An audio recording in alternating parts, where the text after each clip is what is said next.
salut par la foi. Elle inclut les chapitres 9 à 11.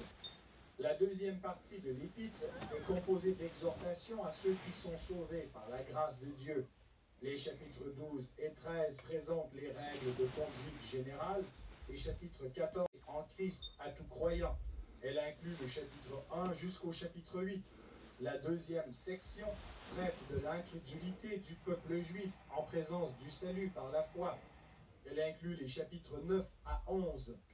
La deuxième partie de l'épître est composée d'exhortations à ceux qui sont sauvés par la grâce de Dieu. Les chapitres 12 et 13 présentent les règles de conduite générale. Les chapitres 14 et 15, les rapports entre les forts et les faibles dans la foi. La conclusion de l'épître en Jésus-Christ. Elle est composée de deux sections. La première traite du salut assuré en Christ à tout croyant. Elle inclut le chapitre 1 jusqu'au chapitre 8. La deuxième section traite de l'incrédulité du peuple juif en présence du salut par la foi. Elle inclut les chapitres 9 à 11. La deuxième partie de l'épître est composée d'exhortations à ceux qui sont sauvés par la grâce de Dieu. Les chapitres 12 et 13 présentent les règles de conduite générale.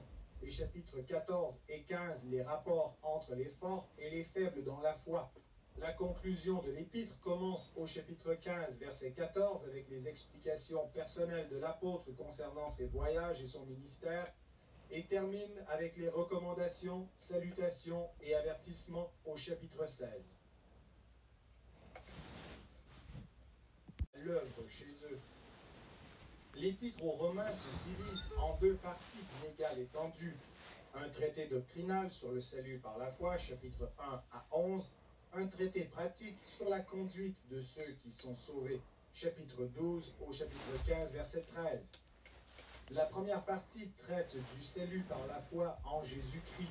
Elle est composée de deux sections. La première traite du salut assuré en Christ à tout croyant.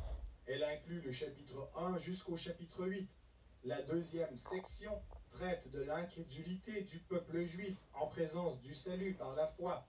Elle inclut les chapitres 9 à 11. La deuxième partie de l'épître est composée d'exhortations à ceux qui sont sauvés par la grâce de Dieu. Les chapitres 12 et 13 présentent les règles de conduite générale. Les chapitres 14 et 15, les rapports entre les forts et les faibles dans la foi. La conclusion de l'épître commence au chapitre 15, verset 14, avec les explications personnelles de l'apôtre concernant ses voyages et son ministère, et termine avec les recommandations, salutations et avertissements au chapitre 16.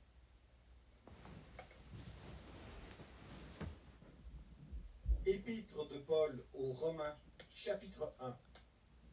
Paul, serviteur de Jésus-Christ, appelé à être apôtre, mis à part pour annoncer l'évangile de Dieu, qui avait été promis auparavant de la part des Chroniques,